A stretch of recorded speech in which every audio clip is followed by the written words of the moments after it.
ஊழலை தடுப்பேன் என்று அவர் சொன்னாரே, இதில் நீங்கள் எந்த ஊழலும் செய்ய முடியாது. அவர்களுக்கு நியாயமாக கிடைக்க வேண்டிய அந்த பலன் நேரடியாக சென்றுவிடும். எனவே தான் கேப்டன் அதே போன்ற ஒரு நிலைப்பாடை எடுத்தார். தேசிய முற்போக்கு திராவிட கழகம் அதனுடைய கொள்கை மிகச் சரியான கொள்கை. என் மக்களை மக்கள் என்று பார். எனக்கு அனைத்து தரப்பு மக்களும், அவன் இந்துவாக இருக்கட்டும், அவன் கிறிஸ்தவனாக இருக்கட்டும், அவன் இஸ்லாமிய சகோதரனாக இருக்கட்டும், எல்லாரும் எனக்கு ஒருவர் தான். அவர் என்னுடைய சகோதரர்கள். இது மட்டும்தான் கேப்டன். அதுதான் கொள்கை, மிகச்சிறந்த கொள்கை. நீட் தேர்வு, இந்த நீட் தேர்வு குறித்தும் நிறைய பிரச்சனைகள் தமிழ்நாட்டில் இன்றளவும் ஓடிக்கொண்டு தான் இருக்கிறது. நீட் தேர்விலே நான் ஆட்சி அதிகாரத்துக்கு வந்தால் நான் நீட்டை ரத்து செய்து விடுவேன் சொன்னது யார்? திரு மு.க. ஸ்டாலின் அவர்கள். செங்கலை தூக்கி கொண்டு ஆட்சி அதிகாரத்துக்கு வருவதற்காக வேஷம் போட்டாரே, அன்றைக்கு சொன்னாரா? செய்தாரா? கொள்கையை சிறப்பாக இன்றளவுக்கு இருந்து கொண்டிருக்கிற இயக்கம் தேமுதிக மட்டுமே. RSA நேயர்களுக்கு வணக்கம். இன்னைக்கு தமிழ்நாட்டுல பல்வேறு கட்சிகள் இருக்கிறது. அந்த பல்வேறு கட்சிகள்ல அவங்களுடைய கொள்கை ரீதியாக அவங்களுடைய நிலைப்பாடு எப்படி இருக்கிறது, குறிப்பாக தேமுதிக கட்சியின் கொள்கை ரீதியாக அவங்களுடைய நிலைப்பாடு எப்படி இருக்கிறது என்பதை பற்றி நம்ம திரு செல்லப்பெருமாள் அவர்கள்ட்ட நேரடியாக கேட்டு தெரிஞ்சுக்கலாம் வாங்க. பல்வேறு இயக்கங்கள் இந்த தமிழ்நாட்டிலே இருக்கிறது, வளர்ந்து கொண்டிருக்கிறது, வந்து கொண்டிருக்கிறது சொல்லலாம். ஆனா உண்மையான நிலைப்பாடு என்னை பொறுத்தவரையிலே பொதுமக்களில் உருவானாக தேமுதிக என்ற மாபெரும் இயக்கம், தேசிய முற்போக்கு திராவிட கழகம் அதனுடைய கொள்கை மிகச் சரியான கொள்கை. மக்களுக்கு தேவையான திட்டத்தோடு இருக்கக்கூடிய ஒரு இயக்கம் என்றுதான் சொல்லணும். குறிப்பா பார்த்துக்கிட்டீங்கன்னா, கொள்கையிலேயே ஒழுக்கத்தை வைத்தவர் திரு கேப்டன் அவர்கள். இதற்கு நான் பல்வேறு உதாரணங்களை உங்களிடத்துல சொல்ல முடியும். குறிப்பாக நிறைய இருக்குது. அன்னைக்கு ஊழலை தடுப்பதற்கு என்னென்ன வழிமுறைகள் இருக்கு அப்படிங்கிறத ஒரு சின்ன உதாரணம். ஊழலை தடுப்பேன் என்று அவர் சொன்னாரே, அதாவது தமிழ்நாட்டில் இருக்கக்கூடிய பல்வேறு திட்டத்தில் இருக்கக்கூடிய தவறுகள் நடக்காத வண்ணம் நான் சிறப்பானது ஒரு நல்ல ஆட்சியை கொடுப்பேன், ஊழலில் ஆட்சி கொடுப்பேன், ஊழலை ஒழிப்பது என்னுடைய கடமை என்று சொன்னார் அல்லவா. அதுக்கு குறிப்பாக இந்த ரேஷன் பொருட்கள் வீடு தேடி வரும். இது பார்த்துக்கிட்டீங்கன்னா, ஆந்திராவில் திரு ஜெகன்மோகன் ரெட்டி அவர் பயன்படுத்தி அவர் அதுக்கான பெயரை வாங்கிவிட்டார். அதே போல டெல்லியிலே அரவிந்த் கெஜ்ரிவால் அவர்கள் அதற்கான பெயரை வாங்கிவிட்டார். இன்னும் நிறைய இடங்களிலே அது நடந்து கொண்டிருக்கிறது. அதற்கான பலன்களும் மக்களுக்கு போய் சேர்ந்திருக்கிறது. ஆனால் தமிழ்நாடு மட்டும்தான் இன்னும் அதே நிலையில் இருக்கிறது. என்னன்னா, ஊழல் பண்ண முடியாது. நீ ஏன் இப்படி ஊழல் பண்ண முடியாது, என்ன காரணம் நீ கேட்டீங்கன்னா அதுக்கான காரணத்தை நான் சொல்லிடுவேன் இல்லையா.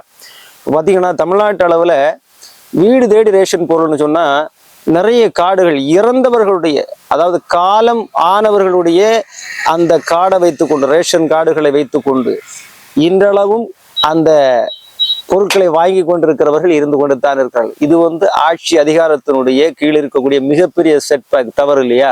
அப்போ எத்தனையோ ஏழை மக்களுக்கு போக வேண்டியதெல்லாம் பணக்காரர்களுக்கு கூட இன்றளவுக்கும் போய் கொண்டிருக்கு. ஏன்னா வளர்ந்தவர்களும், அதாவது ஒரு வறுமை கோட்டிற்கு கீழ் இருக்கின்றவர்களுக்கு தான் இந்த ரேஷன் பொருட்கள் வழங்குவார்கள். ஆனா இன்னைக்கு நிறைய பேர் நீங்க போய் யதார்த்த களத்துல போய் பார்த்துட்டீங்கன்னா, அவங்களுடைய சொத்து மதிப்பை நீங்க எடுத்து பார்த்துட்டீங்கன்னா அவங்க வறுமை கோட்டிற்கு கீழே கிடையாது, அந்த நிலையில தான் இருக்கிறாங்க.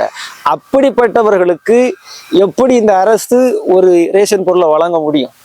அப்ப வழங்கி கொண்டிருக்கிறார்களே, அப்ப இது தவறு இல்லையா? இது ஊழல் கிடையாதா?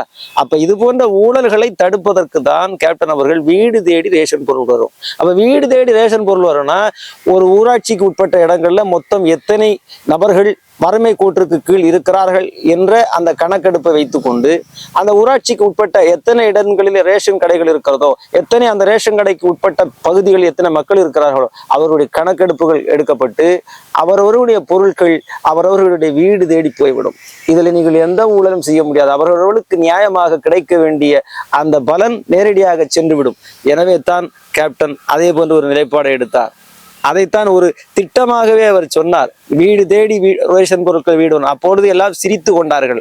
ஆனா இன்றைக்கு நிலையை பாருங்க, அதே போன்ற நிலைதான் வந்து கொண்டிருக்கிறது.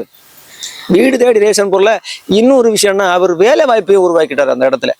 அதை பார்த்துக்கிட்டீங்கன்னா, இன்னைக்கு ரேஷன் கடைகளில் 2 ஊழியர்கள், ஒருவர் அந்த பொருட்களை எடுத்து வழங்குவதும், இன்னொரு அதுக்கான அந்த ஸ்டில்களை அடிப்பதும், அதாவது அதுக்கான பில் போடுறதும் தான் அவங்க வேலை செஞ்சுக்கிட்டு இருப்பாங்க. ஆனா நீங்க வீடு தேடி ரேஷன் பொருள்னு சொன்னா, நீங்க பல்வேறு இளைஞர்களுக்கு, படிக்காத இளைஞர்களுக்கு வேலை வாய்ப்பு வழங்க முடியும். ஏன்னா வீடு தேடி கொண்டு கொடுக்கறதுக்கு சுமை தூக்காளர்கள் தேவைப்படும். அவங்களை கொண்டு இது பண்றதுக்கு, அவங்கள அந்த திட்டத்தில் இருக்கக்கூடியதை யார் யாருக்கு கொடுத்துருக்காங்க அந்த லிஸ்ட் போடுறதுக்கு அதுக்கு ஆட்கள் தேவைப்படும். வேலை வாய்ப்பு உருவாக்கலாம். வேலை வாய்ப்பையும் உருவாக்கி மக்களுக்கு நல்ல லஞ்சம் லாவண்யம் இல்லாத திட்டத்தை எளிமையான முறையிலே கொடுக்கின்ற ஒரு அருமையான கொள்கையோடு திட்டத்தோடு இருக்கிறவர் கேப்டன் தானே. அப்ப நம்ம இது இல்லை என்று சொல்ல முடியுமா? அந்த அளவுக்கு மிக ஒரு சிறப்பான ஒரு நல்ல கொள்கையை அந்த கேப்டன் அவர்கள் அதுக்கு வச்சிருந்தாங்க. அது மட்டும் இல்ல, இன்னைக்கு வந்து நிறைய கட்சிகள் நிறைய இயக்கங்கள்லாம் பேசுவாங்க. ஆனா இன்றளவுக்கும் தன்னுடைய தேசிய முற்போக்கு திராவிட கழகத்துல சிறுபான்மையினர் அணி, தாழ்த்தப்பட்டவர் அணி என்று என்றைக்கும் மக்களை தரம் பிரித்து பார்க்கின்ற ஒரு கீழ்த்தரமான கொள்கையோ அரசியலோ அவர் வைத்தது கிடையாது. என் மக்களை மக்கள் என்று பார், எனக்கு அனைத்து தரப்பு மக்களும், அவன் இந்துவாக இருக்கட்டும், அவன் கிறிஸ்தவனாக இருக்கட்டும், அவன் இஸ்லாமிய சகோதரனாக இருக்கட்டும், எல்லாரும் எனக்கு ஒருவர் தான், அவர் என்னுடைய சகோதரர்கள். இது மட்டும்தான் கேப்டன். அதுதான் கொள்கை, மிகச்சிறந்த கொள்கை. அதாவது ஜாதி மதம் இனம் பேதம் கடந்த ஒரே தலைவர் கேப்டன் அவர்கள். அவர் அந்த இயக்கம் தான், தேசிய முற்போக்கு திராவிட கழகம் தான் இன்றளவுக்கும் அதை கடைபிடித்து கொண்டிருக்கிறது என்பதுதான் வரலாற்று உண்மை. இல்லை என்று யாராவது சொல்லிவிட முடியுமா? அது அரசியலுக்காக பல்வேறு காரணங்களை சுட்டிக்காட்டி திருமதி பிரேமலதா விஜயகாந்த் அவர்கள் மீது பல்வேறு சேரவாரி தூத்தி எரிந்து கொண்டிருக்கிறார்கள். அதை விட்டு விடுங்கள். அதை குறித்து நாம் பேச வேண்டிய தேவையில்லை. ஏனென்று சொன்னால் இன்னைக்கு தமிழ்நாட்டினுடைய அதை போன்று இருக்கிறது. அரசியலுக்காக எது வேண்டாலும் பேசக்கூடிய அந்த எண்ணம் தான். ஆனால் கொள்கையை சிறப்பாக இன்றளவுக்கும் இருந்து கொண்டிருக்கிற இயக்கம் தேமுதிக மட்டுமே. ஏன் இதை சொல்றேன்னா, சிந்திச்சு பாருங்க, அருமையான கொள்கைகள். இப்போ பாத்தீங்கன்னா, ரத்தத்தால் அனைவரும் ஒரே இனம் ஒரே குலம் என்று சொன்னாரே கேப்டன், இதே போன்று திமுக சொல்ல முடியுமா? ஏன்னா அணி சார்ந்து வச்சிருக்காங்க, தாழ்த்தப்பட்டவர் சிறுபான்மைன்னு பிரித்து வச்சிருக்காங்க. அனைத்து இந்த அண்ணா திமுக சொல்ல முடியுமா?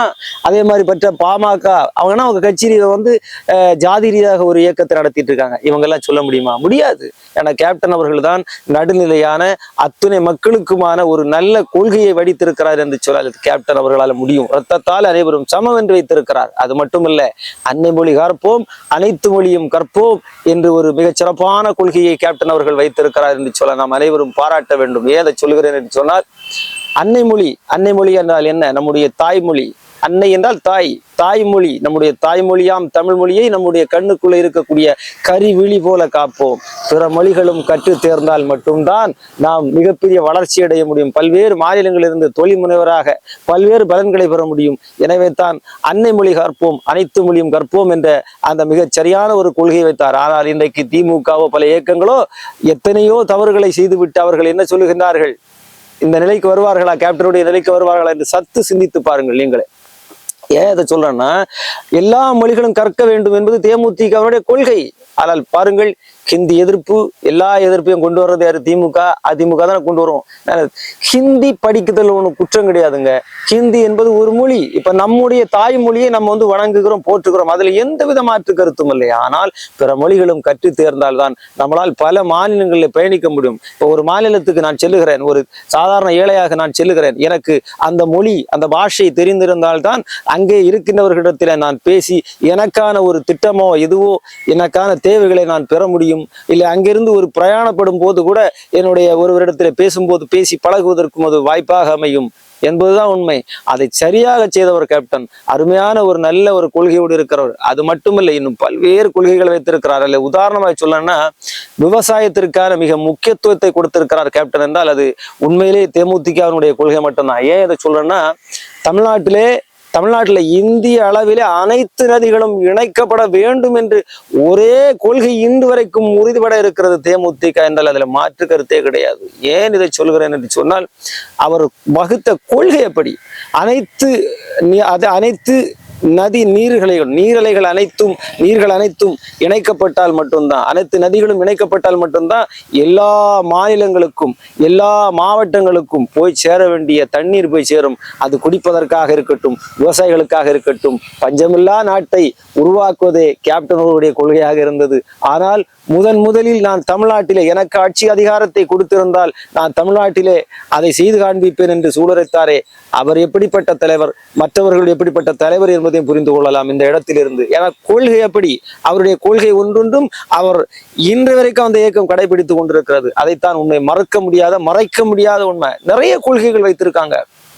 அதே மாதிரி நீட் தேர்வு, இந்த நீட் தேர்வு குறித்தும் நிறைய பிரச்சனைகள் தமிழ்நாட்டில் இன்றளவும் ஓடிக்கொண்டு தான் இருக்கிறது.